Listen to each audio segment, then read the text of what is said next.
मतलब फाड़ा इसराइल का झंडा है, फट किसी और की रही है। अंदाजा चाह रहा हूँ, मुझे कई लोगों ने कहा जी कि ये शहीद सियालवी कौन होता है, ये शहीद सियालवी क्यों गया है वहां जाके कानून को हाथ में लिया है। तो तुम्हारी बहन के साथ कोई ज्यादती कर लेता है पब्लिक में और तुम्हारे घर के बाहर वो अपना परचम लगा के चला जाता है और 27 दिन से वो परचम लगा हुआ होगा, एक तरफ तुम अपनी बहन की तरफ देखोगे कि जनाब उसके साथ ज्यादती हुई है और दूसरी तरफ घर से बाहर फलांग के देखोगे तो उसी बंदे का झंडा लगा हुआ है। क्या आपका ज़मीर गवारा करेगा कि आप उस झंडे को अपने घर के बाहर बर्दाश्त करें?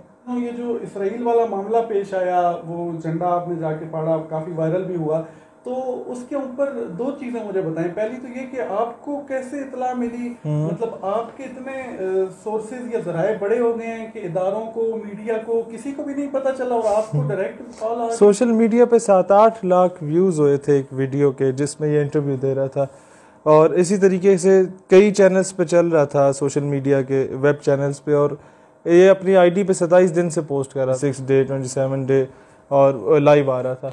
एंड ये कोई नया बंदा नहीं है, he has been working for this since last 7 years। और इस बंदे से तो हमें कोई इस तरह मसला नहीं है।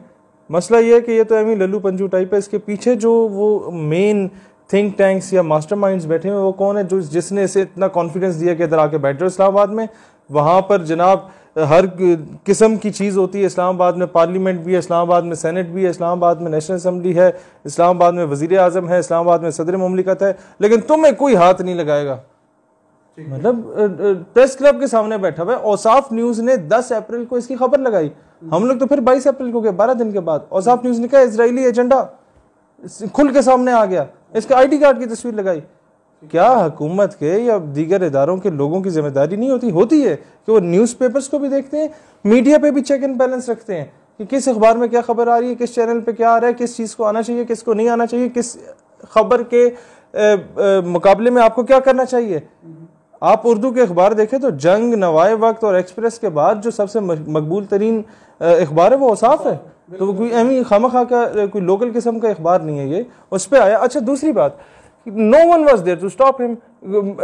मैंने पूछा लोगों से, मैंने कहा यार तुम लोग गए हो या नहीं? कहते यार 2-3 बंदे ने मुझे कहा कि हम गए, लेकिन वहाँ पर हमने देखा कि यार 27 दिन से बैठा हुआ है, कोई इसे उठा के नहीं आया अभी तक।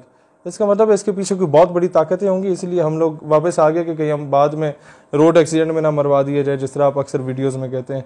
मैंने कहा ठीक है, अब रिस्की काम था। मैं शहीद भाई इसमें आपको जरा काटूंगा, मैं सिर्फ ये पूछना चाह रहा हूँ, मुझे कई लोगों ने कहा जी कि ये शहीद सियालवी कौन होता है, ये शहीद सियालवी क्यों गया है वहां जाके कानून को हाथ में लिया है। उससे मैं यही पूछूंगा सर वकास भाई, जिसने भी ये किया है उससे मैं पूछता हूँ, तुम्हारी बहन के साथ कोई ज्यादती कर लेता है पब्लिक में और तुम्हारे घर के बाहर वो अपना परचम लगा के चला जाता है और 27 दिन से वो परचम लगा हुआ होगा, एक तरफ तुम अपनी बहन की तरफ देखोगे कि जनाब उसके साथ ज्यादती हुई है और दूसरी तरफ घर से बाहर फलांग के देखोगे तो उसी बंदे का झंडा लगा हुआ है। क्या आपका ज़मीर गवारा करेगा कि आप उस झंडे को अपने घर के बाहर बर्दाश्त करें?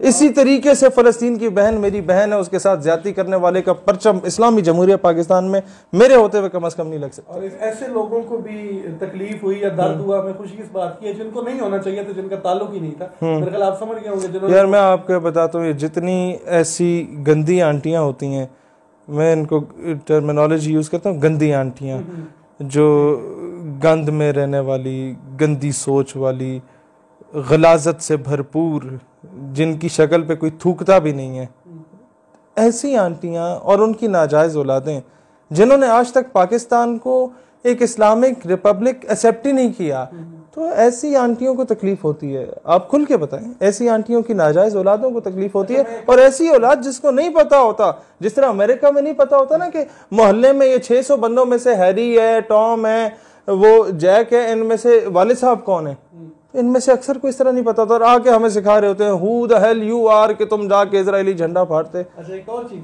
आपने झंडा इजराइल का फाड़ा, पाकिस्तानी मीडिया पे चला और ताल्लुक था इजराइल का, रफा टाइम्स ने खबर लगाई, मुझे कोई समझ नहीं। गंदी आंटियों की औलाद है ना।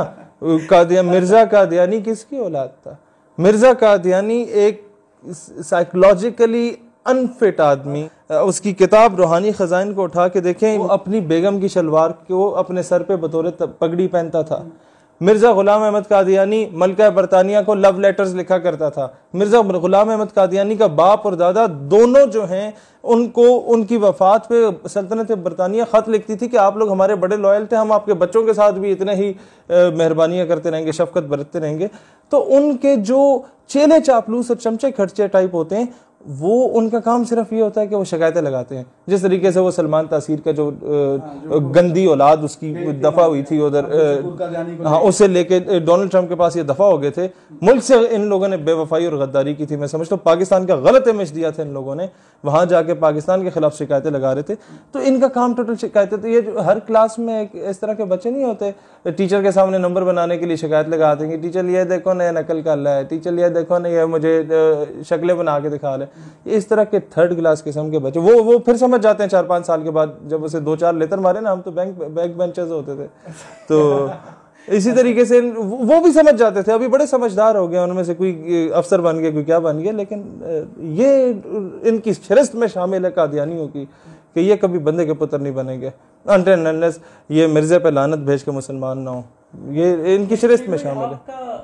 मतलब फाड़ा इसराइल का झंडा है, फट किसी और की रही है।